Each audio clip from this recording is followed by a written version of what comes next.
A very good evening, ladies and gentlemen, and welcome to this 44th edition of the Together for Education webinars brought to you by Notebook.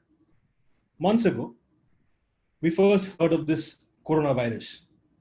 Schools shut down, and the education system was put into a tailspin. When schools shut down, we set up this series of webinars so that educators particularly could get a more hands-on experience with online educational tools that were quickly coming into vogue. Today, 44 episodes later, we are extremely humbled and proud to have been able to put together what has become India's largest education webinar series. And this has only been possible because of your continuous love and support, for which we very, very sincerely thank you.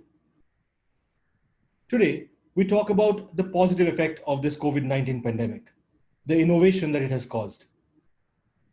We have all heard that necessity is the mother of invention. And of a necessity at this scale, of this magnitude, has forced each and every industry to innovate. But education in particular, the education industry for ages has followed perhaps a system that has not been altered much by time. While we have moved to our mobiles to call our cabs and order our biryani, our education was still following the chalk and talk pedagogy. EdTech products, while around, had only penetrated 1 to 1.5% of the market. Suddenly, we saw every school, every student jumping at online education. We at Notebook, since 2018, have been trying to work at the confluence of online education, vernacular language, and affordability. What I will show you now has been our attempt at innovating English education for state board students. We are aware that in a lot of states in India, English as a subject starts fairly late into the system. What this means is students are often at a disadvantage when they start learning English and have to quickly graduate to learning Shakespeare by the time they reach class 11. What we tried to do was bring in a bilingual approach and use vernacular language to teach English to these children. Here is a short clip of one of the Notebook videos that was built for UP board students. One day, a teacher was talking about birds to Edison and the other boys in his class. Edison was only 8 years old at that time. We already know that Edison had a habit of asking questions. This time, he asked the teacher why human beings could not fly like birds. The teacher informed him that human beings had no wings, so they could not fly. एक दिन कक्षा में Edison की एक शिक्षिका Edison और उनके सहपाठियों को पक्षियों के बारे में बता रही थी। उस समय एडिसन केवल 8 वर्ष के थे। हम पहले ही जान चुके हैं कि एडिसन को प्रश्न पूछने की आदत थी, अतः इस बार भी चुप कैसे बैठते। उन्होंने अपनी शिक्षिका से पूछा कि पक्षियों की तरह हम मनुष्य क्यों नहीं उड़ते। शिक्षिका ने जवाब दिया, क्योंकि हमारे पास पंख नहीं होते। Edison often saw kites flying in the sky. His imaginative and active mind suddenly remembered those kites. He told the teacher that kites could fly without wings. Edison ने पतंगों को आकाश में उड़ते देखा था, तो उन्होंने तपाक से कहा कि पतंगों के पास भी तो पंख नहीं होते, तो वे कैसे उड़ते हैं। The boys in the class laughed at Edison's words. His teacher grew impatient with his questions. She thought Edison was being naughty and disturbing the class. कक्षा के दूसरे विद्यार्थी एडिसन की बात पर हंस पड़े। उनकी शिक्षिका भी क्रोधित हो गईं। उन्होंने सोचा कि एडिसन एक शरारती बच्चे हैं और उनका मकसद उन्हें तंग करना है। She also thought he was stupid to ask such questions. She did not understand how deep and intelligent his mind was. The teacher asks Edison's parents to take him out of school. She thought that Edison would never be able to succeed in his studies. It would be better if he used his mind and energy in other activities. तो उन्होंने Edison के माता-पिता को शिकायत की और कहा कि वे एडिसन को स्कूल से निकाल लें। एडिसन के स्वभाव को देखकर शिक्षिका ने यह निष्कर्ष निकाल लिया था कि वे पढ़ाई लिखाई में कभी सफल नहीं हो सकेंगे। अतः उन्होंने एडिसन के माता-पिता को सलाह दी कि वे एडिसन को पढ़ाई लिखाई से अलग किसी क्षेत्र में भेजें जिससे उनका भविष्य सुरक्षित हो सके। Well, ladies and gentlemen, that was one portion of a short notebook video. More than 10,000 of such videos help students study across the country and across the globe right now. And we are very fortunate to reach the 1.5 million users mark just last week. Again, thank you to all of you for your love and support. We decided to start with a small video about Edison because today we are going to talk about innovation, and who better as the starting of this topic. It is now time for me to introduce to you your first speaker for the day. Our first speaker today is Mr. Philip Burrett. Mr. Burrett retired as the Deputy Headmaster of the illustrious Doon School in Dehradun after 44 years of serving in education across various institutions. He served the Doon School as Housemaster, Head of Department, Dean of Student Welfare, Dean of Activities, Deputy Headmaster, Second Master, and Acting Headmaster with great distinction. He also carried out a visioning exercise for the Doon School in the year 2011 through an in-depth study of a number of British public schools and various schools in the US. Mr. Barrett qualified as a leadership trainer at Wellington College, UK in the year 2000. He is also an athlete, an adventurer, and a naturalist. Sir, it's our privilege to have you with us. Over to you. Thank you very much, Shabayu. What's the sound like? All well, sir? Thank you so All much. clear? Okay, so what I'm going to do is, because we have this very esteemed panelists, and a very good evening to all of you and our guests and all of you at the Notebook office. So what I'm going to do is just give you a broad outline of how I perceive the topic, and let the panelists take it from there. So it is not for nothing, I think, that man sits on top of the food chain. While we do not possess many of the talents and skills and senses that animals possess, but our superior brain is endowed with the quality of inquisitiveness, curiosity, and the ability to innovate have always been what makes us the master species. From the discovery of fire, the wheel, and the ability to smelt metals, to the use of steam and the discovery of gunpowder and electricity, innovations are built upon these, and we have always been busy changing our world to our advantage. I did notice that there was a difference between invention and innovation. Invention is more about creating something new, while innovation introduces the idea of use of an idea or method. While Apple did not invent GPS, it incorporated it into the iPhone, and which was an innovation. We Indians have a word that no other country has, and it's called jugaad, which has really no meaning, but innovations and improvisations comes very close. And if that be true, then we must be the world champions at innovation. Are men more innovative than women? I was looking at this very interestingly. Actually, no. Women have a huge string of innovations to their name. From roti makers, vitamin E, dishwashers, disposable diapers, huge cosmetic areas, windscreen wipers, surprisingly, and a lot of contribution in maths, physics, and radiation. Yes, many of these wonderful innovations have led us to the brink of annihilation with our nuclear arsenals and the planet literally on its knees through global warming. But at the same time, we have made so many, we've made so many facets of our lives simpler and better. One just has to look at the areas of transportation or medicine or telecommunication, or simply the white goods that have insidiously crept into every home to realize that man has not been idle. Now, why does man innovate? I think man's indomitable spirit that cannot take failure to mean that he cannot do something. The desire to know, discover, and this curious spirit, the ability to try and risk and to think big, the ability to communicate, to share knowledge and learn from others, the self-belief that what we dream about is possible, the desire to make the world a better place for all, the powers of observation of the natural world, and also the need to have free time and be lazy, like the Greeks who sat and gazed at stars and they discovered how to navigate even before the compass was developed. And of course, the ability to adapt.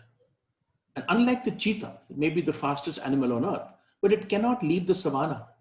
While man can live and inhabit any part of the world.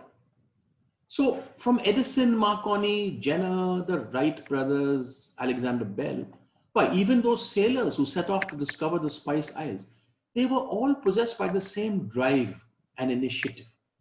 And they may have all asked the same questions.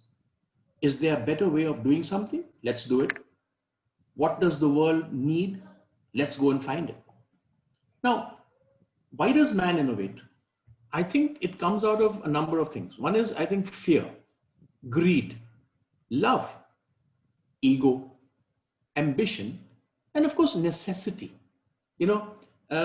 This need to move the narrative of human progress forward is what makes man innovate.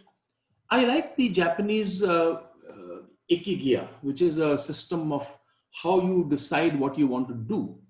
And the four intersecting circles are what we love, what we are good at, what the world needs, and what we are willing to be paid for. And at the center lies our dreams, our profession, our mission, our passion, our vocation. And it is my belief that when one finds his center in the ikigai, that's when innovations happen.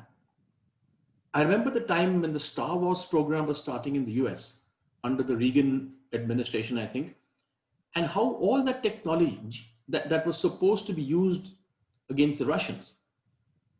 But when the Cold War ended, all these high-tech gizmos were turned to the civilian world, the cell phone and GPS, just to name a few. We all remember the days of the trunk call and the 30-minute wait for a 2-minute conversation. Then the phone arrived, the cell phone arrived. I remember seeing GPSs in cars in the UK in 2000 and wondering if this would ever come to India. Today, you can't buy a car without a GPS. This making available to the civilian world what was meant for top secret military use is what, in my view, has ushered in this change. Some say necessity is the mother of invention, but is GPS a necessity? Is jacuzzis a necessity? Are they necessary?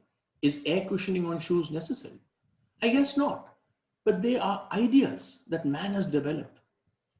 I was looking at some of the top innovations and I had to make a short list of this. So here's my short list.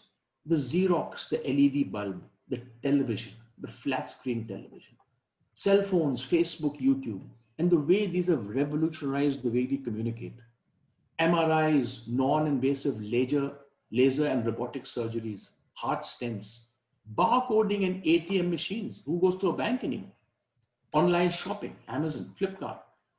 We grew up with tailors making clothes. Then we moved to ready-made departmental stores. Now you don't even go to stores. It's online. Man has innovated.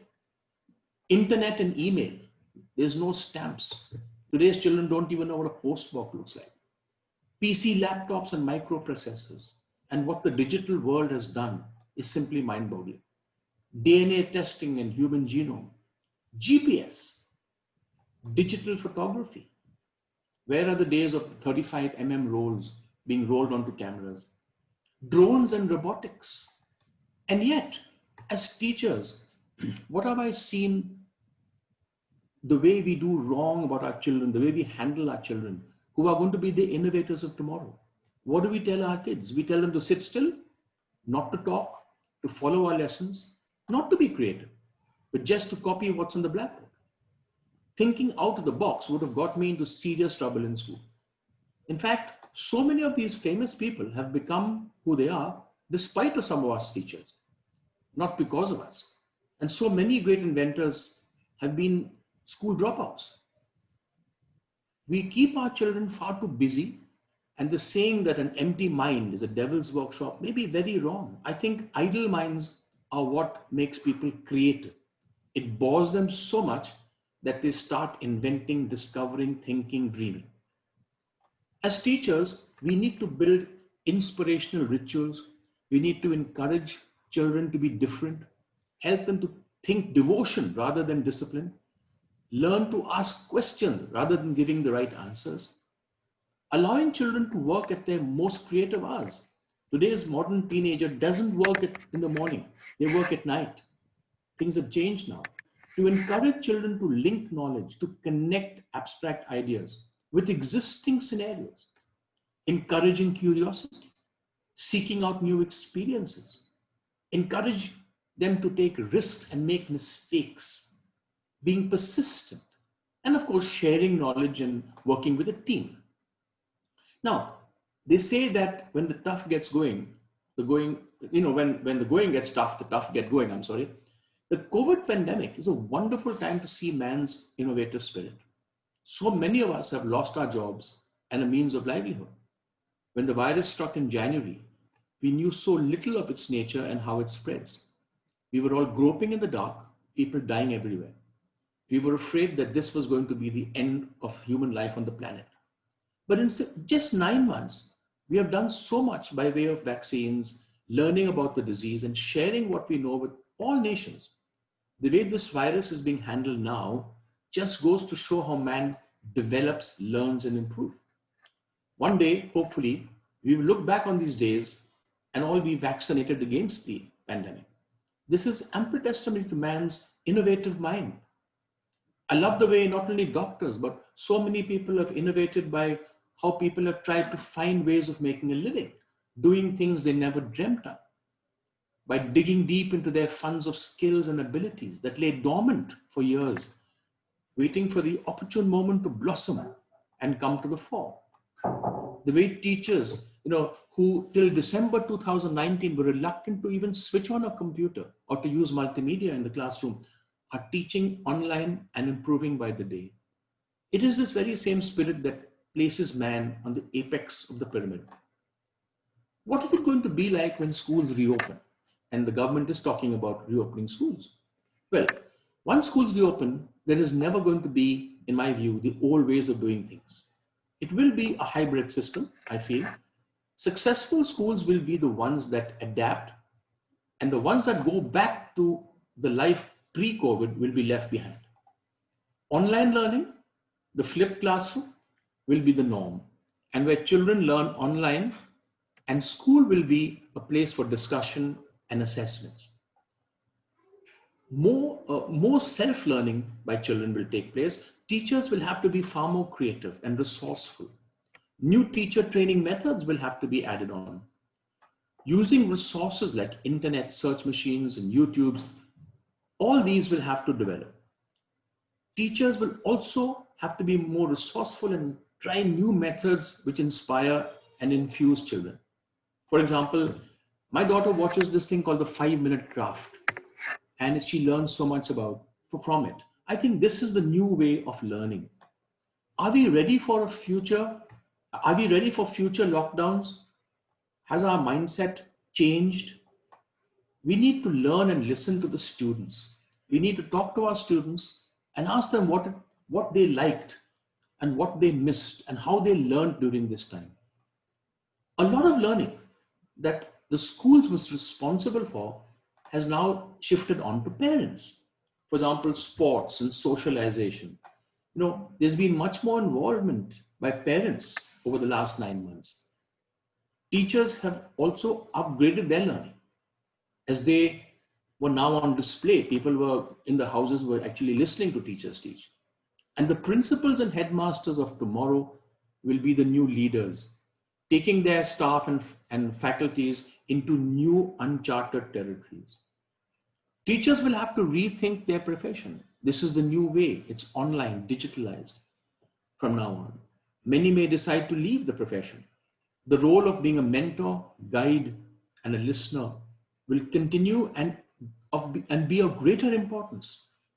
Classroom, mental health, careers, emotional development, these will be the new demands made on the new teacher. Exam patterns will have to change. Even tuitions will have to be online for those people who want it. Yes, we will have to live with the masks, the hand washers, the social distancing. We cannot share food anymore. Our notebooks might be just laptops and palm tops. We'll miss the closeness with other students. School bags may be a thing of the past. Sports and what we do in terms of fitness and sports will have to change. Personal transport will probably replace the buses. And assessments will be done through students' research, role play, oral testing, quizzes, puzzles, journals, designing portfolios, and there'll be much less the use of paper. The only questions I have are, why don't we all benefit from this? Will we all benefit from this? There are certain schools that will find it very difficult to lay hands on high-tech equipment, and the cost will be exorbitant. And of course, I also lament the loss of the past, the schooling that we had, the camaraderie. I mean, I'm talking like an old man now. But will parents be able to handle the load of handling home, job, working from home? The paradigm shift will involve everybody. Parents will be working from home, right? Because the home will become the Wi-Fi zone. Mental issues will come to the fore. There'll be a new, there'll be a minimum human contact. There'll be more mental health problems. Online counseling will have to be the new normal. And of course, joining colleges, requirements from school leavers, how colleges assess will have to change. Creativity and character, critical thinking, teamwork, projects and portfolios, things hitherto only talked about will be the new criteria by which colleges and institutions will have to assess students for admission. So these times are calling forth for innovations like no other age before. Thank you very much for listening, and over to you, Shibayu. Thank you so much, sir. Thank you for that wonderful introduction to the topic. Week after week, we've benefited from having you open every topic for us, and like every other day. Today also, I think we have set the stage perfectly for a discussion of what innovation has looked like during this COVID-19 pandemic. Well, for us at Notebook, it has been a very interesting journey. Part of the innovation that we brought in during this COVID-19 pandemic was organizing an online inter-school debate between 64 schools spread across 7 countries in 3 continents. What I will do now is play a short video about that debate before moving on to the next speaker.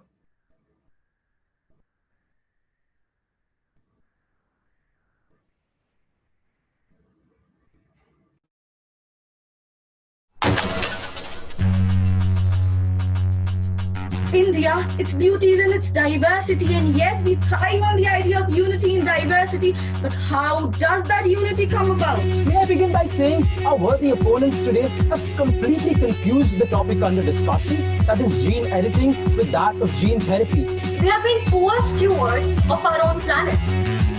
We have islands of trash in our oceans and alarming climate changes, and we wish to blissfully ignore all of that in order to explore space. It is not just an ode to those who were oppressed. It is not just to those who stood up and brought change.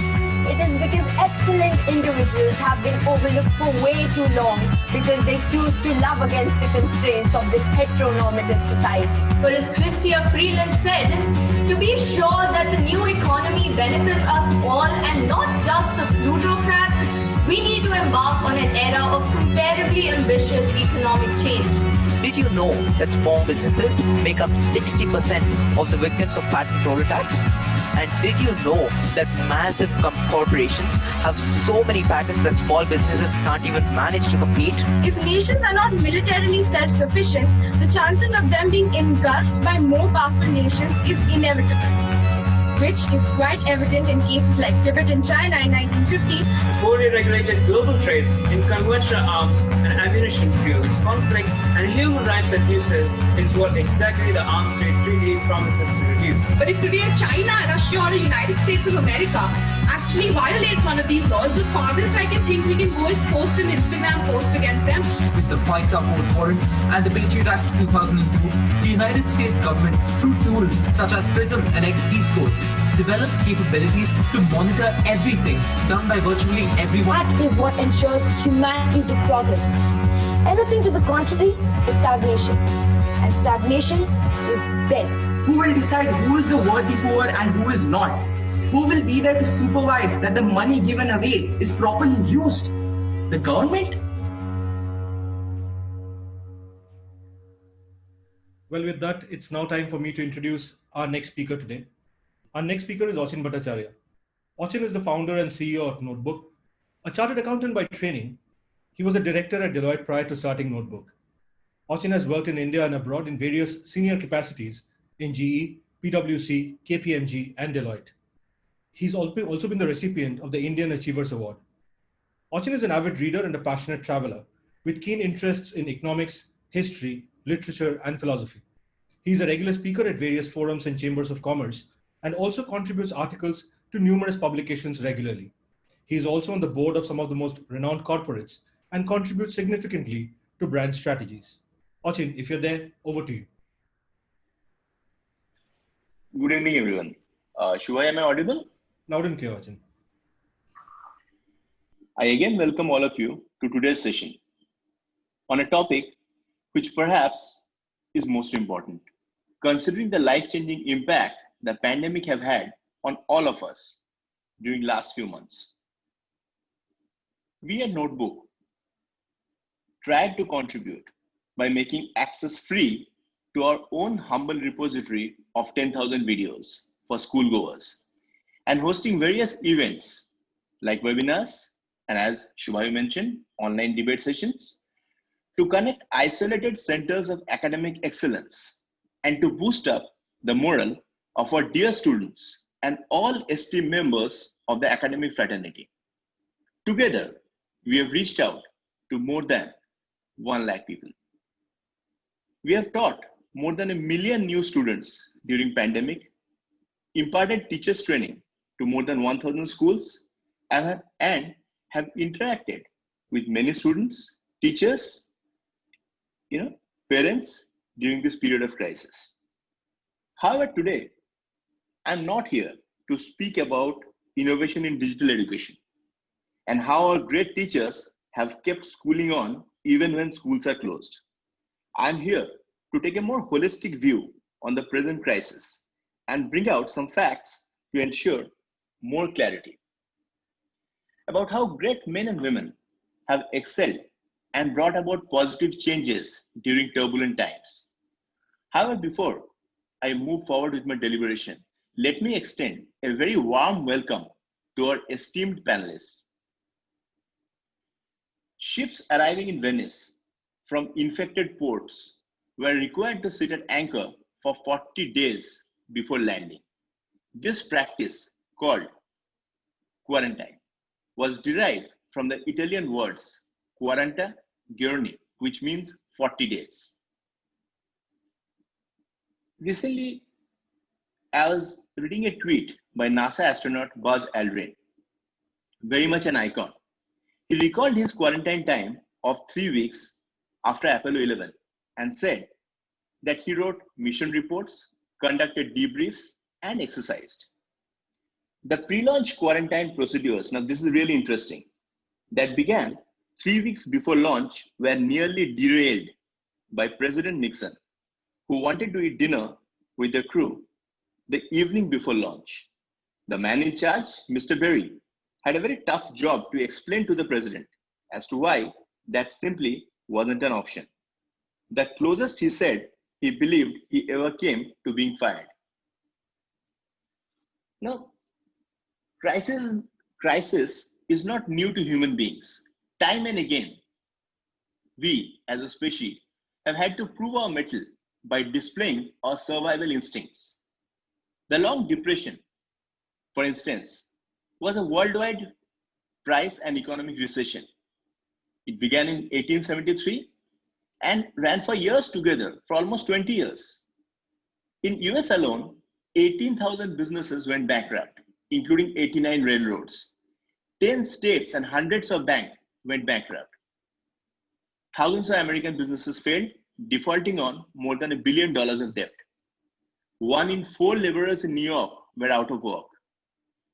This panic has been described as the first truly international crisis because the impact was so severe that governments depegged their currencies to save money. Again, after Long Depression, the Great Depression, again, a huge crisis. It was the longest, deepest, and most widespread depression of the 20th century. It started in the US with a major fall in stock prices on a day which was known as Black Tuesday, October 29th, 1929. Just to give you an idea about the impact, crop prices fell by about 60%, 60. Worldwide GDP fell by an estimated 15%, 15. So just to give you a benchmark, 2008-9 economic recession, global recession that all of us had witnessed, saw the worldwide GDP falling by 1%. So vis-a-vis that 15% fall in global GDP, you can understand the magnitude. International trade fell by more than 50%. The common view among economic historians is that the Great Depression ended with the advent of World War II. Government spending on the war caused an accelerated recovery from Great Depression as women entered the workforce, as men were drafted into armed forces. Another huge crisis that the world faced was the energy crisis in 70s. Occurred when Western world, particularly US, Canada, Western Europe, Australia, faced substantial petroleum shortages, real and perceived, as well as elevated prices.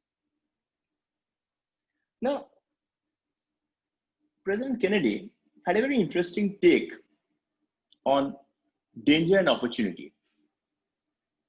So what do you think? When you're challenged by circumstances, do you think of the danger or the opportunity? He is quoted as saying, the Chinese use 2 brush strokes to write the word crisis. One brush stroke stands for danger, the other for opportunity. In a crisis, be aware of the danger, but recognize the opportunity. The message Kennedy was giving was that whenever we faced a crisis, we should think crisis equals to danger plus opportunity. Now, so let's look at the lives of 2 great men and how they thrived in challenging circumstances. The men in your screen, Sir Isaac Newton.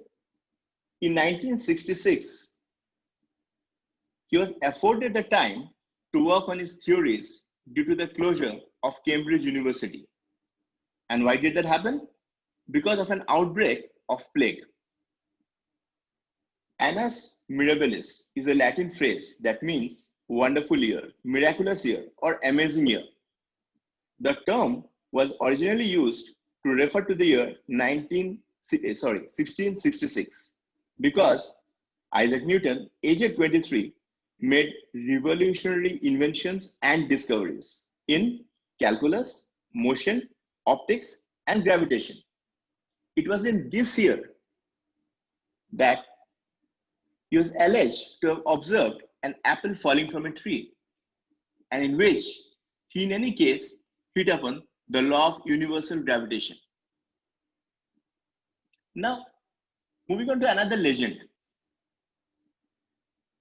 Between 1603 and 1613, these 10 years, when Shakespeare's powers as a writer were at their height, the Globe and other London playhouses were shut for an astonishing total of 78 months, more than 60% of the time, because of bubonic plague. The Bird, as he was popularly known, supposedly took advantage of the Globe's lengthy closure to get on top of his writing, coming up with Macbeth and Antony and Cleopatra to boot. And it's hardly as if plague times were restful, particularly if you are trapped in the city. Shakespeare's house on Silver Street faced a church whose bells would have been constantly clanging for plague victims. No escape there. Now, during last few months, when the entire world is back to basics, we have understood that how little we actually need to survive. A similar theory has been advocated by French economist Thomas Piketty. Piketty specializes in economic inequality, taking a historic and statistical approach.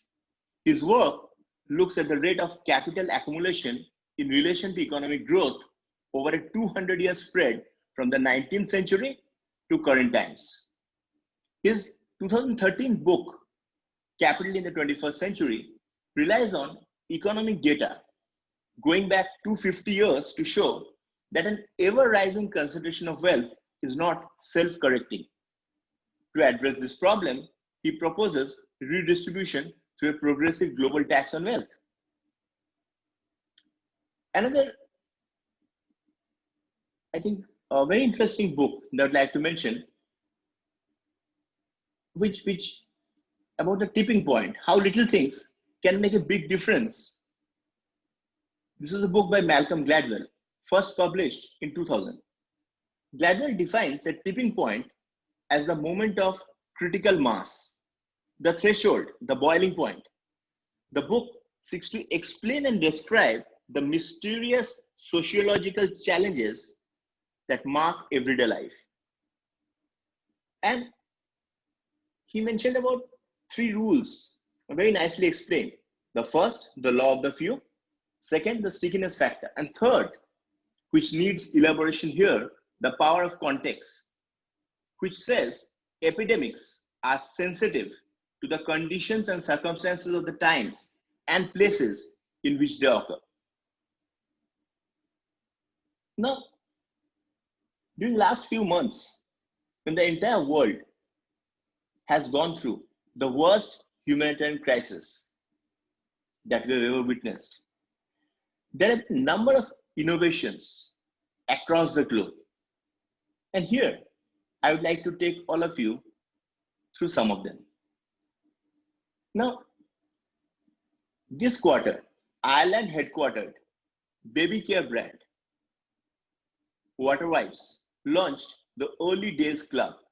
Now, this is a virtual platform giving parents access to healthcare professionals and a support network during the pandemic. Support is given via Zoom calls. Parents could interact live with experts and influencers. Moving on, Chris Mortimer's app, Byvid, enables Swedish drinkers to book their pub visit online ahead of time or to scan a QR code once in the bar, allowing owners to see if the venue has reached its safe capacity. Owners can vary the maximum number of customers depending on the social distancing rules in their country. Information on what they do to keep the place clean during COVID will also be featured in the app. Moving on, as Starbucks looks to start sales after revenue disappointment, because its revenue really disappointed analysts in 8 of the past 9 quarters, drive-through and pickup stores could be a good solution, answering to the need for ease, convenience, and speed from customers, especially in a post-COVID era. Closure Home, those of you familiar with Kolkata, I'm sure Park Street is a name that all of you connect with. The iconic Park Street's restaurant Mocambo interior will appear to be different due to a 5-feet glass partition separating tables. Now, each table is separated by a 5-feet glass partition. In addition, 50% of the tables will remain vacant at all times. Other interesting measures include option to place an order on phone from the table, virtual instruction cards to inform guests, a marked waiting area for those queuing up at the entrance door, and quicker delivery. Now from Mocambo, we move to MIT. MIT has come up with a unique concept. For those who want to disinfect their warehouses, MIT has a robot for that. A team from MIT's Computer Science and Artificial Intelligence Laboratory, in collaboration with Ava Robotics, have come up with a way to do the disinfecting with a machine and ultraviolet light. MIT researchers say the machine disinfects surfaces and critically neutralizes all forms of coronavirus. That seems ever more important given recent reports that the virus stays airborne for longer periods than believed previously. The technology was piloted by MIT and EVA at a facility of the Greater Boston Food Bank, which operates a 4,000 square feet warehouse to support its mission. From MIT, now we move to NASA. NASA develops a vibrating necklace to help people avoid touching their faces. So as all of us,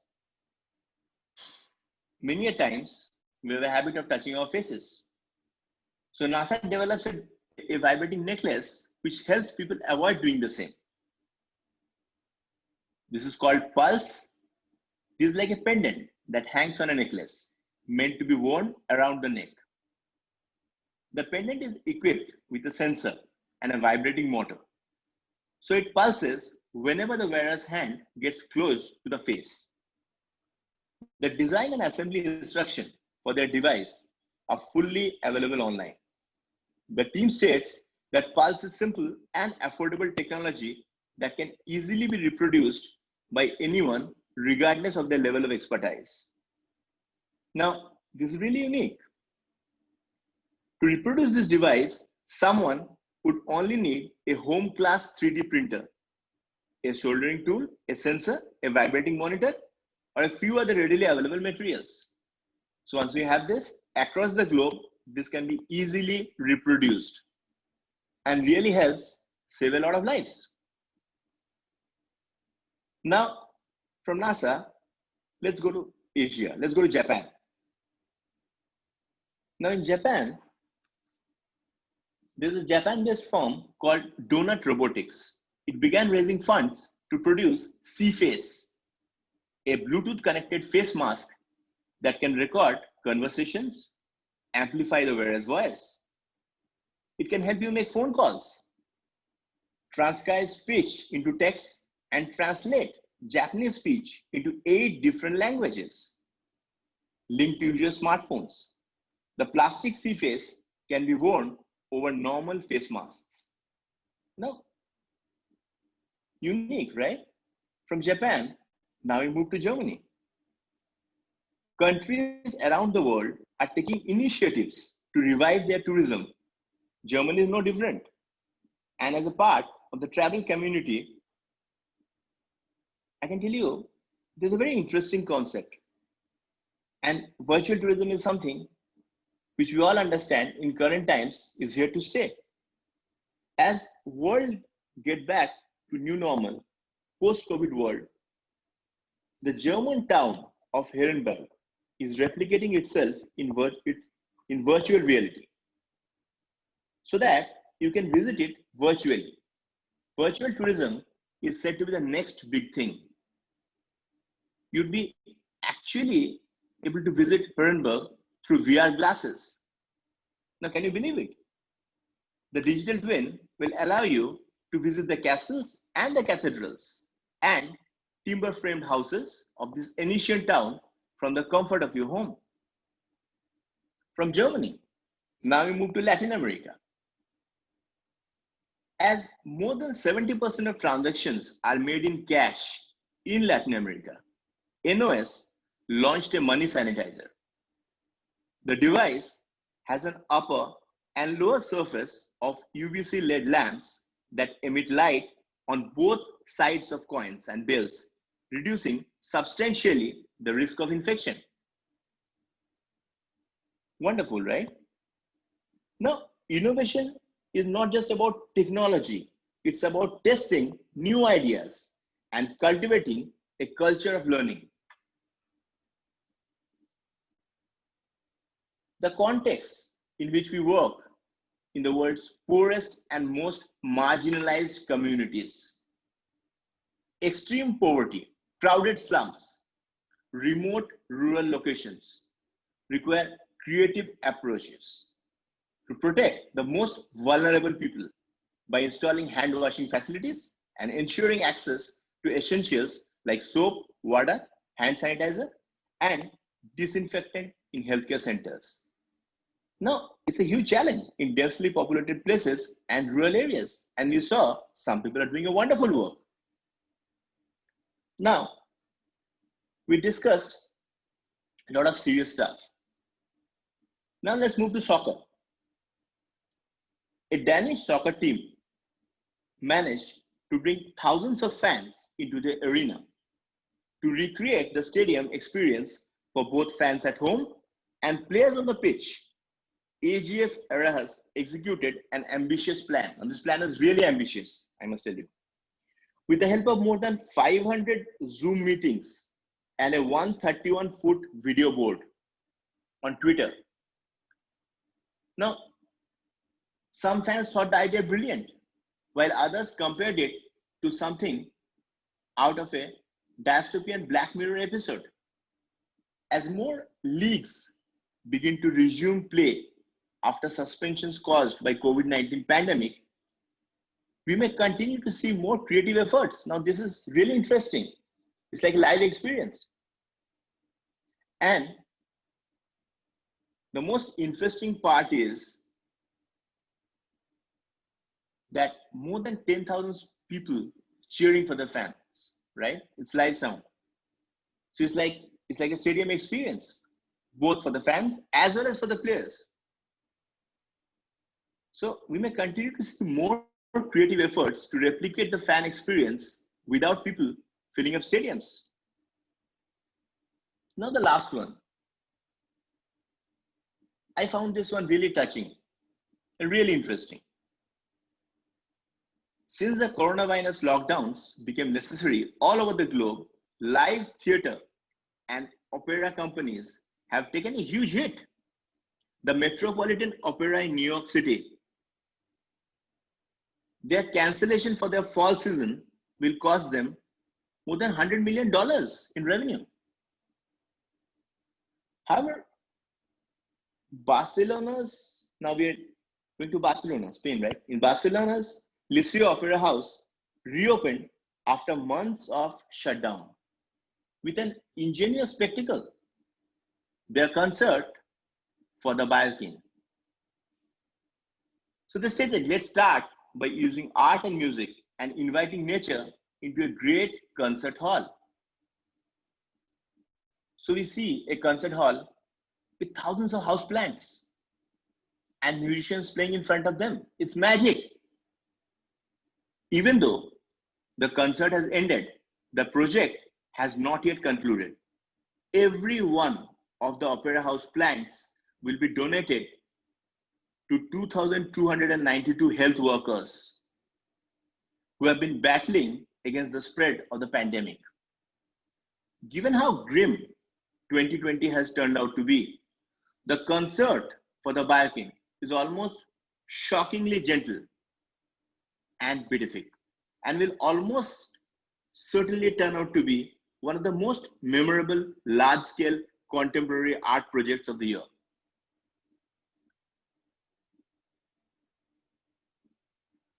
I think these are some great innovations that we discussed, and I really look forward to hear from our esteemed panel their views on this contemporary topic.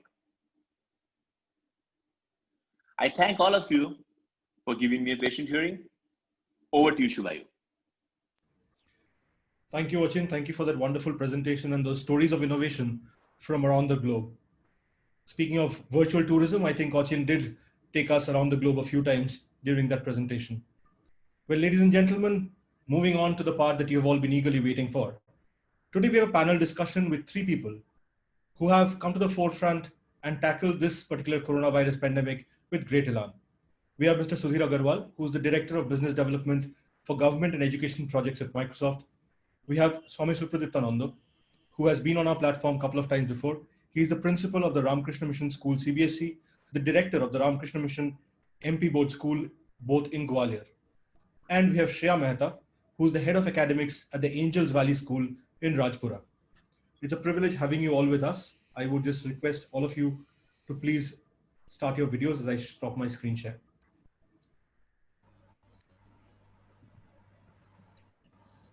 Good evening to one and all. Good evening, Swamiji. Good evening, Mr. Aggarwal. Good evening, Shubha. Good Once evening, again, we everyone. are on the overboard. And Sudhir sir, would you like to start with? I can do that, sir. Given that go around the table, if you, all of you could give me your opening remarks on what your thoughts are about the innovation that you have seen during the COVID-19 pandemic, and then we can go around to specific questions. Mr. Aggarwal, if we can start with you. Sure. Thanks, Shubha. So I will say two remarks. One, for me personally, COVID has actually, I have gained more. I have leveraged a lot of things. I have learned a lot personally. And second, during COVID, some of the innovation what we are seeing outside, I have experienced at home also. That if I have a housewife, how we have gone into their lives undeclared, and how we have survived through these times together as a family unit. So if you ask me, for Indian families, that itself I think is a huge synchronization of our thoughts, synchronization of our living together. And from innovation perspective, if you see, I have seen education as one sector, and I think in a later part I will elaborate more. But I think what generally people are saying, and I am a firm believer of that, that what could not have happened over 30 years, or what did not happen and what could not have happened, I think it has happened in few months. The only word of caution, and before that, I think during this COVID time, an interesting thing has happened in India, the new education policy, which if you read, there are lots of things of new education policy which align very well with what is happening during COVID time. So my only word of caution is that, and it was rightly said by the first speaker, that we have a technology called Jugaad. And I will say very aptly, very rightly, very appropriately, in a Jugaad mode, we have started using certain technologies, certain techniques. But I hope that does not become a norm. Quickly, we get out of that Jugaad mode and go back to the drawing board to see what actually do we require. And why I'm saying, because I have also written a paper which has got published on the same subject. So with that background, I'm saying, okay, I hope we go back to the drawing board to see what our next gen education system require. I think I'll hold my horses at this point of time. Thank you so much, Mr. Aggarwal. Swamiji, if we can come to you next, your Yes, opening remarks. This corona has affected positively and negatively in the field of innovation, and especially in the field of education also. Negatively in the sense is that whatever the conventional education system, we are far missing in day-to-day life. But at the same time, for example, innovation point of view, if a student is not able to go to the their laboratories and experience the hands-on experiments. But at the same time, this innovation has brought out online options. There are so many IoT-related apps as well as webinars as well as options available for the student, where they can learn coding, they can prepare their own games, and in this way they can upgrade themselves from the innovative thinking point of view, in the sense in everyday life, in and around our whole society or the family. The student can think this can be done through the innovation, through the digitalization, in this way or that way, and for that he keep on exploring. That is the one way we can keep our child busy or focused on the constructive line. There is no other option for him but to go online. That is the digitalization. That is the positive thing. And indirectly or directly, we are fulfilling the dream of our Prime Minister Narendra Modi. He is very much techno-savvy, as well as he promotes digitalization in almost every walk of life. So the education field was quite far away from the digitalization, and through this opportunity, we have a better future, that this digitalization is going to help our children to think positively, innovatively. At the same time, this money transaction, for example, in order to pay the fees of the school, the parent didn't have to come to school and pay the fee. From their home itself, they are compelled to learn how to transfer the money online. And in this way, this digitalization not only is helpful for the student, they are helpful for the teachers, as well as they are helpful for their parents also. There was a fear psychosis, that fear psychosis about the corona and all that, and how the things will done. The only one thing was very much important, that I would like to mention. Students must keep on learning. Their learning habit should not be hampered. So through this digitalization, which was compelled directly or indirectly due to this corona pandemic, that is helping us to move ourselves or our children for the future things. Nowadays, we can see the IoT related things. All the schools as well as boards, they are promoting this IoT related. And in the future, only simple knowledge of a one stream won't do for the student. So this opportunity is helping us to initiate our student into the various thinking patterns at the same time. And that is going to be beneficial for them in the future. Thank you so much, Swamiji. Ms. Mehta, if you can come to you, your opening thoughts about the topic. So good evening to one and all. So COVID has definitely brought about a lot of changes in the way teachers teach and the way students learn. Access to quality educational content has increased, but at the same time, the role of a teacher in mentoring and motivating the students and being the facilitator has also come to the limelight. So teachers have integrated tech in teaching as well as in making assessments fun for the students. The tech-savvy young generation of teachers is leveraging this opportunity to teach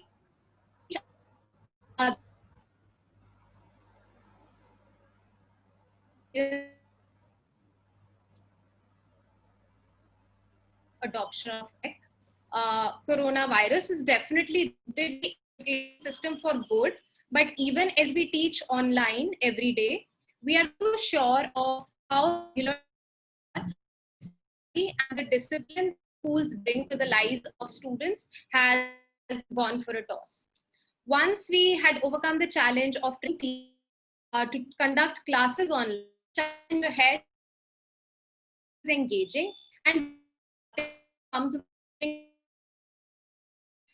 the edtech sector you platforms free subscription to students during the initial months of the lockdown, after which a confidence community could help students in self-paced learning. All the content was now being sent to the students through this app. There the teachers classroom. Feedback became more a day. But this mode does have its limitations. There are not many ways for us to know if the child is paying attention during the class or if he is playing an online game. Codathons, Olympiads, MUNs, and other competitions are being organized by schools throughout India online. Students did take their time to get accustomed to this new way of learning. With a lot of support from parents and the teacher training platforms, teachers of the kindergarten section as well are finding ways to engage 3 to 6-year-olds. Some of these kids were to attend a formal school for the first time in their lives. So technology has definitely had a big role to play and has helped teachers get across to students and make learning fun for them even in these trying times. Thank you so much, ma'am. Ma'am, just a word of caution. I think your internet connectivity is dipping in and out. Yes, it's a bit. Yeah, no worries. We could hear most of that. Let's hope the connection improves as we go on. My first question is to Swamiji. Swamiji, we know you have three different layers of students that you deal with on a day-to-day basis. For those who are not aware, he's principal of the Ramakrishna Mission Vidya Mandir School in Gwalior, which obviously caters to a CBSE crowd of students. Then there is the Ramakrishna Mission School MPBSE, which perhaps talks to students who are a little lower in the socioeconomic strata. And then there is the Sharda Balgram, which is the orphanage that is managed and run by Swamiji and his team. Swamiji, what were the main challenges that you faced when the school first shut down? Because initially we all thought this would go away in a month, and then it's not let up yet. Swamiji, you're on mute. The first one and the foremost was to address the fear psychosis among the masses, among the student, teacher, as well as our parents. The once addressing that, the next challenge are multifarious. It was just like playing a T20 game. Government directives were there. We have to adjust ourselves in the government directives. Then regarding to the parent, there were so many challenges. Parents were very much flabbergasted and they were thinking about why to spend money to buy a new mobile or any laptop for the child. It was a investment which might not be necessary in the future, because after 1 month or 2 months, this lockdown and everything will be set right. So in order to encourage them to buy a gadget for the student, that was another issue. Then regarding to students, we didn't had any problem because we had already conducted online exams and sharing the result online work. And students were interested for going for that. But there was, for the some students, there had uh, challenges of getting the gadget. When parent go to the office, he takes that gadget, and when he comes back, then only the student used to have the use of that gadget. So in that time, we had to teach our student teachers first how to record their sessions and post it online, so that when their parent will come back, they can see the teacher's lecture which was conducted during the online classes. That was the second thing. Third thing is that there were the things sometimes the students are online, but whether he is absorbing the things or not, that was the another issue. How to check that whether he is online, even if he is online, whether he is attentive or not. That was the another challenge for our teachers. So slowly we had to find out the various ways or means or the tricks to make sure that almost all the students are attentive. And another thing from the teacher's point of view, a teacher were never thought they had to teach the classes or take the classes online. So in order to shift mentally or get them prepared mentally to take the classes, that was the another challenge. And from the management point of view also, there were some issues in order to create this online platform or to take the school overboard. That was a huge decision, and instantly and visionary point of view, it was taken from our side in our school. And we are the one of the few schools who have gone overboard in the initial time. The thing is that during that time also there were so many technical hitches our teachers came across, and how to guide those hitches. Some persons who has to be deputed over there, they were also new. So in order to correlate them, that means the troubleshooters of our school as well as the IT personals who are providing us the services, that was a great job. And then the teachers, they used to feel shocked when anything come adverse in front of them. So in order to nullify that shock and encourage them on the line of digitalization, these were some of the cases where by this time all of us, all of our teachers are well comfortable. So almost a number of complaints regarding or the technical hitch regarding to conducting the classes has come to zero at this time. But in order to navigate through all the challenges, that was a great joy. Rather, it was not a matter of tension or matter of worry, but it was a rather I took it like that. Every opportunity brought me a chance to upgrade my teachers, and in this way the teachers also slowly, most of them are not techno savvy, but still even the senior teachers who are about to retire, those people also adjusted themselves and make them available for the students. This is a really surprising as well as very encouraging thing for us. And in this way, on the educational field, that means the academic field, then administration field, then the teaching line, and then the government of India directives, almost all to synchronize together and put the best thing for the students, because the learning must go on. We thought it may this lockdown may finish in 1 month or 2 months, but it is continuing and continuing. But by this time, almost all the teaching fraternity across the nation, I think they are very much comfortable into taking the online classes. And this is the great achievement during this Corona pandemic. And in future also, God knows what may be the challenges. The student may not come to the school because of various constraints. Teachers may not come to school because of the same thing as for it will be applicable for the society. So in that time, the teaching habit of the student should not be missed. That was the biggest challenge in front of me. And when we visualize the thing and we started with the scratch, and at the end of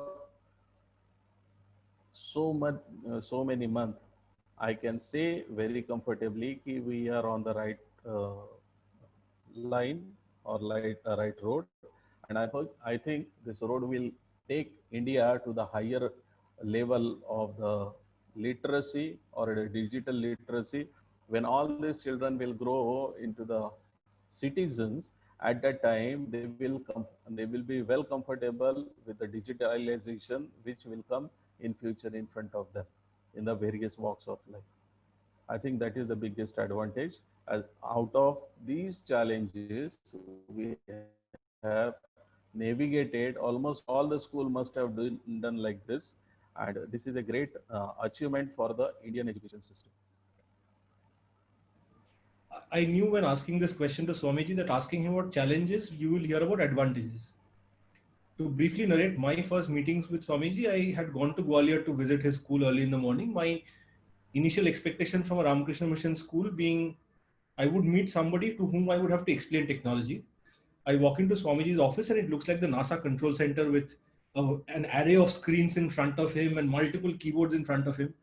He's easily one of the most techno-savvy people I have ever met in my life. I can confess that very honestly. One more thing I would like to Yes, introduce over here. Shubha is a great techno savvy himself, isn't it? Just somebody from Mumbai, they asked me, give me some person who can prepare a ebook on Narendra Modi. And immediately Shubhayu's name clicked in my mind. I asked Shubhayu, can you do that? And immediately he accomplished, and it is a wonderful thing. Just I am coming from Mumbai only. Shubhayu, I met Dr. Rajesh, and he presented me that pen drive which you developed. The speciality of that product is that not only we can read the articles given by various personalities from almost all the walks of life, but you can hear that also, isn't it? That is an audio book also, and that is a unique thing. Immediately it clicked in my mind that all the schools across the nation can use this technique to prepare a annual report or the ebook on the school activities also. So in future, this is the another benefit of the corona. If we could learn and visualize when the schools will be normal at that time, we can prepare our e-magazines and share it with the students. So there will be the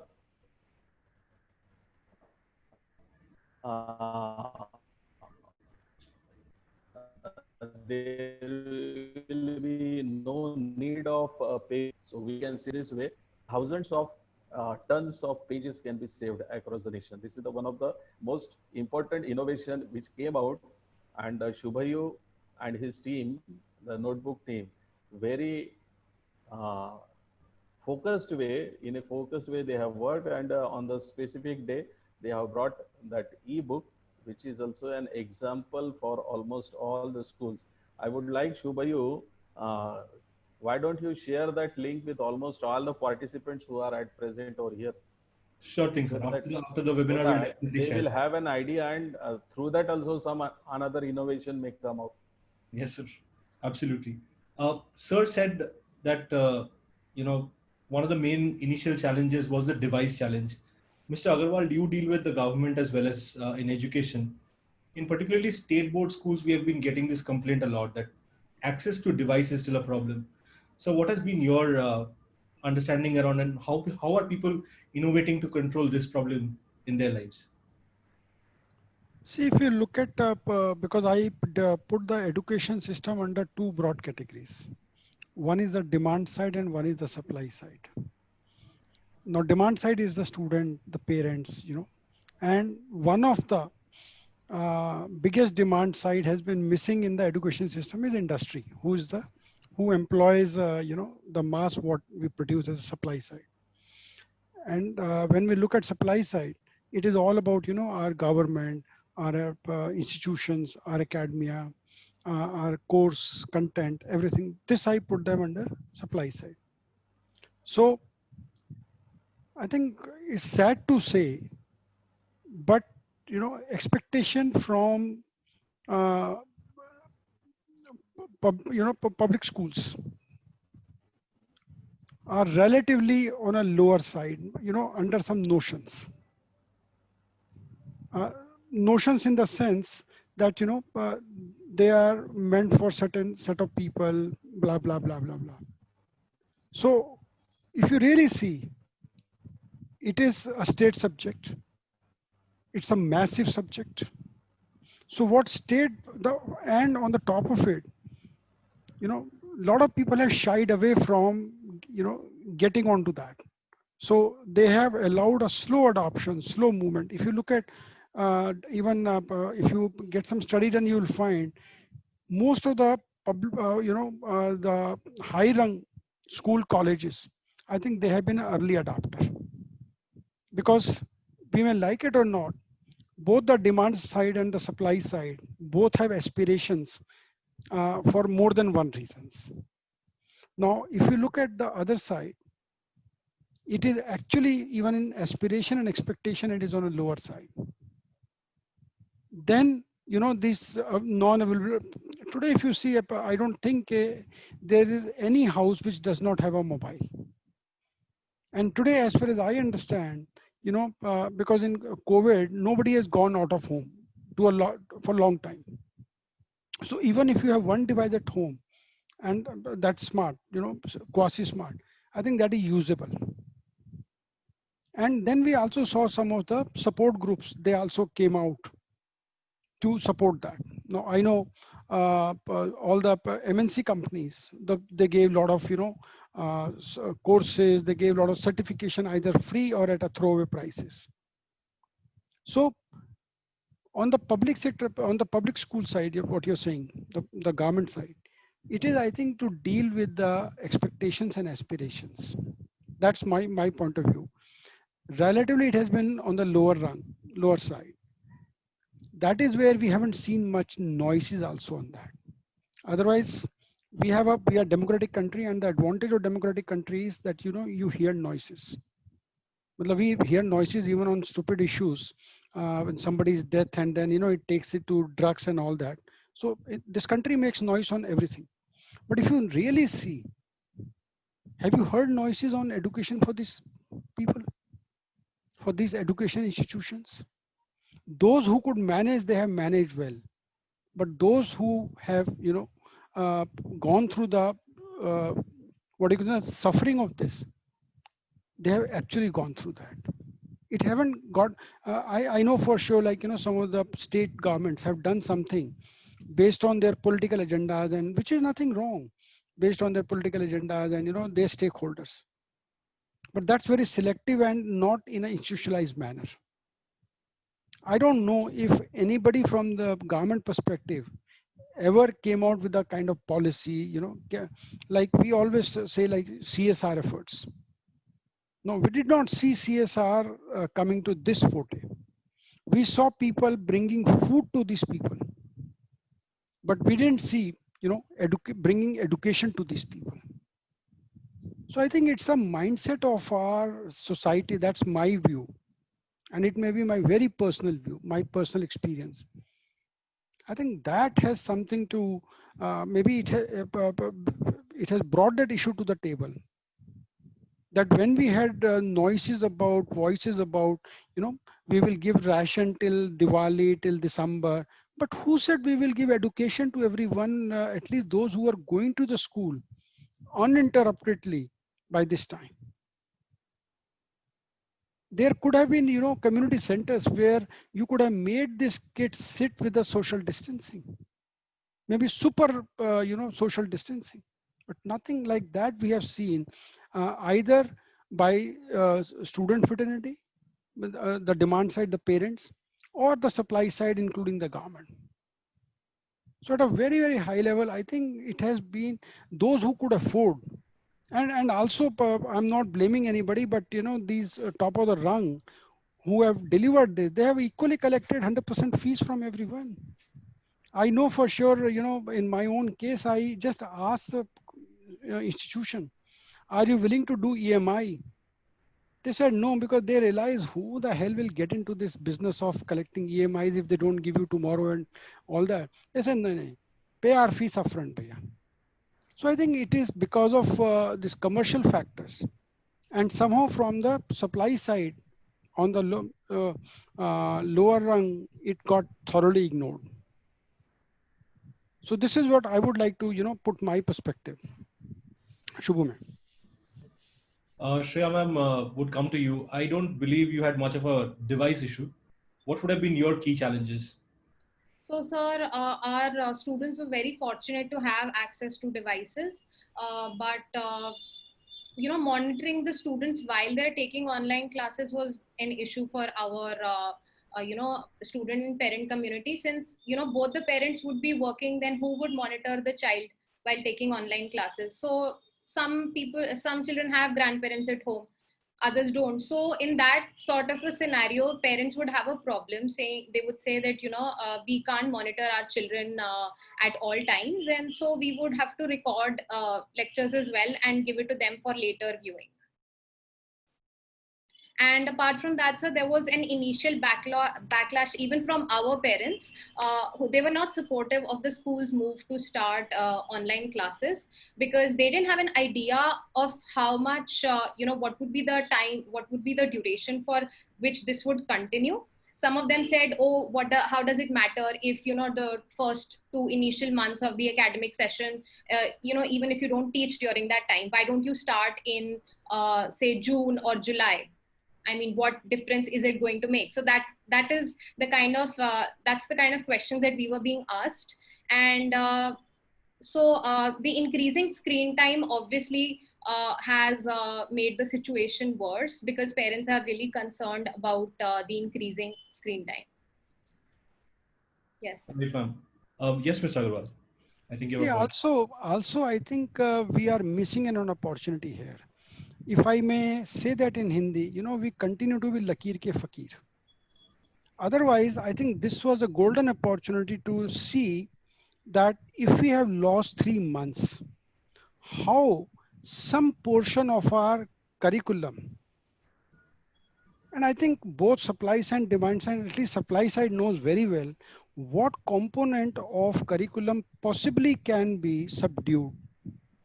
We can, exclude, or we can move fast on that to do objective teaching, at least of the key subjects, key material that we have to cover. I think we have missed that opportunity by far. Otherwise, this was a golden opportunity. And also this is connecting back to your micro certification, what the new concept is coming. This could have opened up a window to revisit our syllabi. But what we have done, no problem. 30-minute session, 45-minute session, let's do that. And on recording also, I have a point of view. I think not more than maybe 5% of the people ever visit recorded material, because those who mean it, they attend the session as well. And those who don't mean it for whatever the reason maybe 10,000, they don't revisit the video also. So I'm not saying, Shreya, we should not record, but I'm saying, what are the merits of that? My only point, that's the reason I said we have done everything in Jugaad mode, but I think now is the time to objectively start looking at it. What did it work? What did not work? Did we have the right course material? No, obviously not that time. We could not have had. But should we continue the same approach, or should we revisit the content and content transformation from a digital perspective? No, those are the things. Possibly somewhere it is happening, maybe in isolation. I'm not too sure if it is happening in an institutionalized manner. Shubham. Right, sir. Swamiji, I'll come to you regarding technology adoption. As you know, it's a spectrum, and you have people who are extremely tech savvy, both parents and students, and the other end of the spectrum where maybe device is not a problem, it's just awareness of basic technologies. Sir, how did you manage to bridge that gap? Sir, you're on mute again. Indian mind, or this Indian civilization, if we can see for last 5,000-10,000 years, they are very much smart in adapting the new things. The paradigm shift, which is necessary to make ourselves available at par with the world, that is very much in our DNA. And the basic advantage which we got, or any teacher can get, is that by this time, that means by 6 months, everybody, the noise regarding to opposing the online classes from the parent side it is going lower and lower and lower, and most of them are falling into the line of this digitalization. So we need not have to think much about how much people are going to come or not, because once the race starts, everybody starts running, isn't it? Or in this way, most of the parents now, they are not complaining about the online teaching and all that. All they are got tired of complaining and everything, and when they are seeing other students are going ahead, now they are encouraging their student to go online and do the things accordingly. As far as this only one mobile concept, for example, the lower middle class or the middle class or even the higher class, only one mobile is available over there, but there might be more than one children who are going to the school. So that was one of the main challenge for us to address upon, because parent used to say कि 3 बच्चे हैं तो 3 mobile हम कहाँ से देंगे, isn't it? So for that we came out with the idea to recording the thing, put it on online for them for easy access for the students. So even if there are the 3 students, 3 different timings, during the 3 different timings, they can use the same mobile and get their things done. And I would like to, I'm very much happy to share with you is that almost all the syllabus is over. Now the teacher are in question what to teach. So many exams and all that, online exams and everything has been done. So many writing practices and everything is done. So as compared to the conventional schooling, this online schooling is the super fast schooling, I think. And I hope the rest of the time, what we are saving, that can be used for the students' welfare from the digitalization point of view. And that is the biggest, because during the school time, the teacher never got time to complete the syllabus. And now even only half of the session is completed and almost 80-90% syllabus is completed. So remaining time is there, which if the teacher fraternity use it from the innovative way, there are so many things by coming 6 months, our students are going to upgrade upon. And that is the best way to deal them, even on the language point of view, just like as you say, you have done. Whatever write-up is over there, you have made their audio book also, isn't it? So student can simply, whatever one paragraph audio book, they can write the coding for that. They can spend months upon that also. So in this way, there are so many things we can direct our student to go for it. At the same time, online, we are taking online examination. So no need of coming of the student to the school. They are giving the examination online. They are giving, posting their answer sheet, and teacher are evaluating it online. And after assigning the mark, that mark is directly going to their annual report card. So many things, so many times have been saved by the student as well as teacher, as well as the processing unit on the back end. So in this way, this digitalization is going to reform itself as the days will go ahead. Everything will get streamlined according to the need of the school. Shubhayo. Right, sir. Shreya ma'am, I'll come to you next. We have heard about the fantastic things that Angels Valley School has done. If you could list your... Yes, Mr. Aggarwal, if I could come to you. So I would need to move because 6:30, I had a business meeting. I'm so sorry. Sorry to have kept you. Thank you so much for joining us. It's been absolutely wonderful having you on the platform. No, and my pleasure. We will call you back to, bug you and take up your time for another one of our sessions. Anytime. I'm most available. Thank you. Thank you so much. Sorry for Shreya, and sorry Swamiji, but I have a scheduled business meeting, so I need to just check out. Thank you very much, and all the best for the session. Thank you, sir. Okay, so sir, ever since April, all school teachers and managements, I'm sure, have been on a roller coaster ride. There were a lot of tools and learning aids already present online, but schools never really used them. And also there was a lack of awareness about the same. So in fact, certain teacher education platforms helped us learn about these tools in depth by hosting webinars for the teacher community. And our teachers have benefited from the same. Coming to the innovations that our school has implemented, let me tell you about some of those. Under normal circumstances, students would issue books from the school library. But since this was no longer an option, we started sending our students audiobooks. The reason why we chose the audio format was the increasing screen time and the impact it would have on their eyes. So students would plug in their earphones even while they're doing household chores or right before going to bed. They now listen to books just like they would listen to music. Another positive change that I see now is that our students and teachers have become content creators. Teachers have been making videos to promote self-paced learning, and students have been submitting their assignments in the form of videos and blogs. They record, edit, and upload their videos all by themselves. The homework has become more creative. We use quizzing apps and other websites for sending homework, and students love the idea of having a leaderboard where they get a sense of competition that they would get in school. Also, if there's something the child hasn't understood, the child can always go back to attempting the quiz one more time and getting it right this time. That gives them a sense of accomplishment. Our students are learning how to code. Some are using this time to get rid of their fear of maths by using AI-driven math learning platforms. The science teachers of our school have taught parents as well as students how to segregate waste at home and then use this wet waste to prepare compost for plants.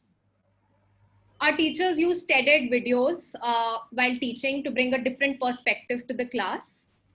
Staff meetings, of course, are happening online as well.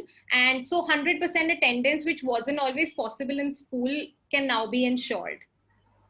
Just like this initiative by Notebook to bring educators and experts together on this platform, our school too is organizing webinars with experts from various fields, wherein our students get to interact with the experts. We did one such webinar on World Heart Day about leading a heart-healthy lifestyle. Also, we did another webinar on career guidance and counseling. Under normal circumstances, this would have required a lot of meticulous planning, and even then, there were chances of certain hiccups. Students used to go on field trips throughout the academic year. Now we're doing virtual field trips, For example, a trip to the zoo using virtual reality for the kindergarteners. We also have our celebrations virtually. We recently celebrated Gandhi Jayanti.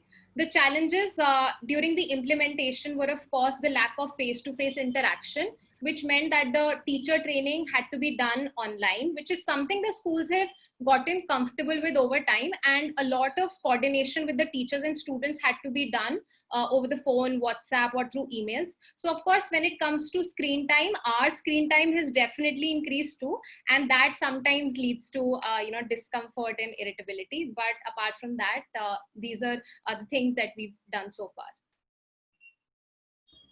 Those are some wonderful innovations. Swamiji, if I can ask you the same question, top 3 things on your list of innovations, because I know your list is very, very long. We have just, Madam has said, we have conducted online competition on various occasions. For example, Krishna Janmashtami, then Rakhi, and Independence Day. We have given them the such topics, for example, nation building. So when you will grow as a young citizen, in what way you are going to contribute to the nation. So this type of thought-provoking ideas were shared on the mobile through the online devices, and the result will also got online only. They have created the video for the 3 minutes. They have painted, they have make the sketches, and those were collected from the each class, and they were sent to the expert outside of the school, and they have judged the thing, and we have declared that online only. So this is one of the biggest thing that we got in hand, so that we can motivate the student on the future, the visionary point of view. This is the one thing. Second thing is that our student have become that fear psychosis regarding to the online exam giving and all that, that has reduced. At the same time, that our teachers also have become innovative. They themselves, they are exploring the things. They themselves have found out how their live lectures can be recorded, and that can be put on our school app, which can be accessible throughout the year. This is the one of the biggest advantage the student have got. For example, in the month of December, class 12 student, he is not able to recall or visualize certain things in the taught in the month of June. So he can directly go and see the video and revive himself. In a lot of time have been saved for the students also. And there are so many online exams available. They can give so many exams and make themselves so comfortable. In future also, even our students are ready, even if our CBSE is going to take the online examination in the class 10 and 12. That much comfortability and command they have achieved. Our teachers have also well in command to evaluate the answer sheet sent by the CBSE online also. So this is going to shift the paradigm in the field of education. So in this way, the negativity is less, but the positivity is far, far more into this time of Corona pandemic. Shubhay. Thank you so much, sir. I think that's all that we had time for. If I could just ask you for your closing remarks, especially with the view of, do you think these were temporary changes? Do you think the system is so elastic that once we open, things will go back to the way they were? Or do you think these changes are here to stay? Is this really the new normal? Definitely, the things will go back as they were, but with value addition. I would like to say, for example, if the normal classes also in future will, when it will start, the teacher can share the videos as well as write up to the students well in advance. Student will learn it at home, and they will come into the school, and directly they can enter into the group discussion, isn't it? So there so much of time to explain the thing which was needed for the teachers, that can be reduced to a very limited time, and open discussion, group discussion, and your thoughts and views from the students. That means we can make students to express themselves.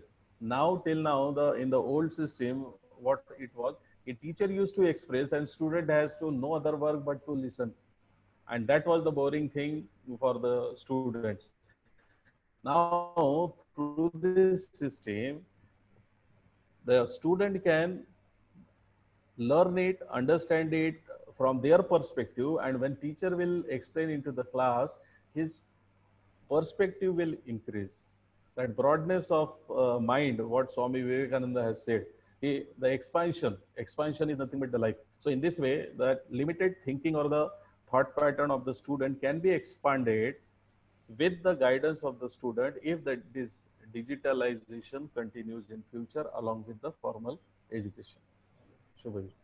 Thank you so much, sir. Shreya ma'am, if we can come to you, top 3 takeaways, and especially how do you see the future? So, sir, as a school, we're obviously going to keep, welcoming technology with open arms. And the edtech sector needs to rethink how these solutions can be made affordable for all types of schools throughout the country. Then schools definitely need an artificially intelligent notebook checker, because teachers are finding it very hard to check students' work.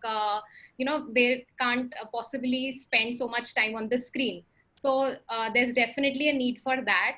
Then at this stage, schools are being bombarded with a lot of edtech solutions, which makes it difficult for us to choose, what best suits our needs.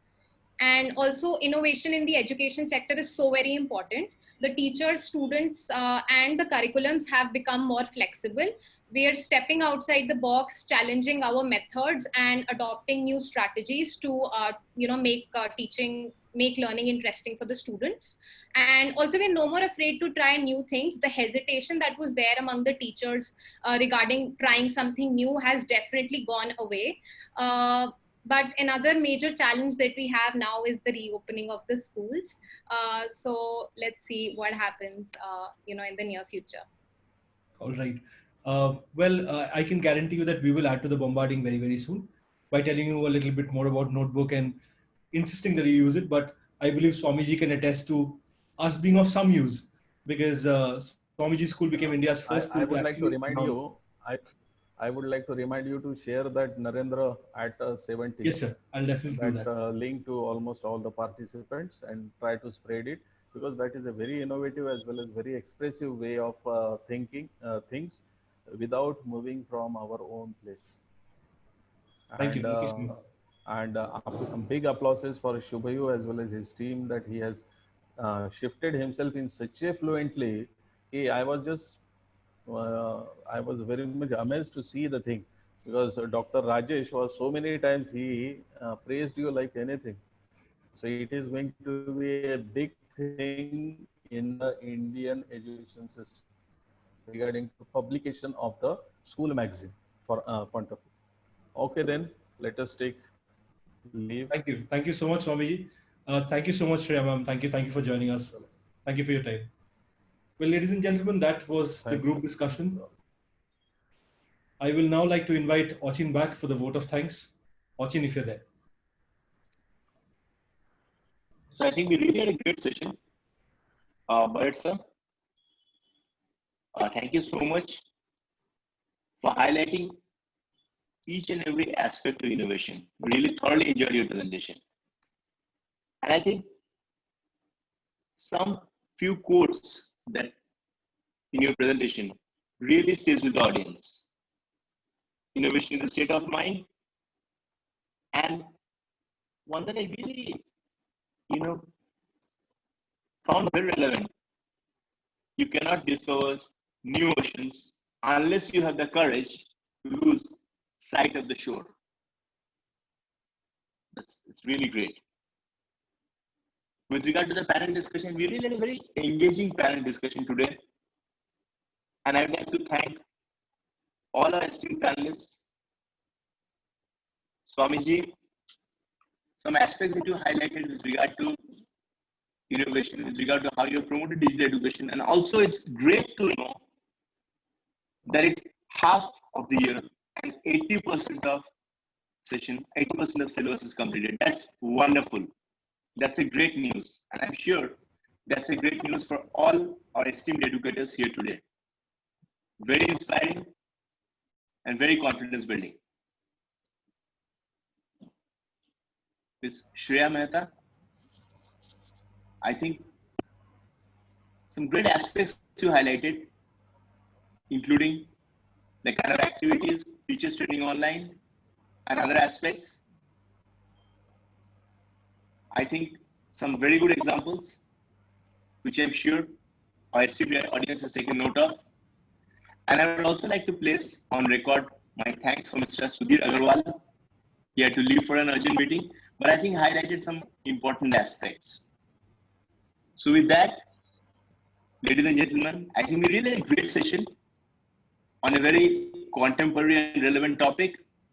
And I would also like to take a minute to let all of you know that we at Notebook look forward to your suggestions with regard to Together for Education webinar.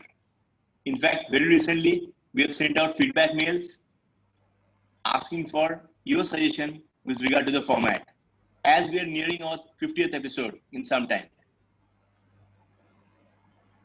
We really are in a blue sky thinking mode with regard to the duration of the webinar, so as to ensure that the content is engaging and informative for all of you. And indeed, we look forward to your suggestions on this. Thank you, take care, and stay safe. Goodbye. Thank you, Achin. Thank you, team Notebook. Namaskar.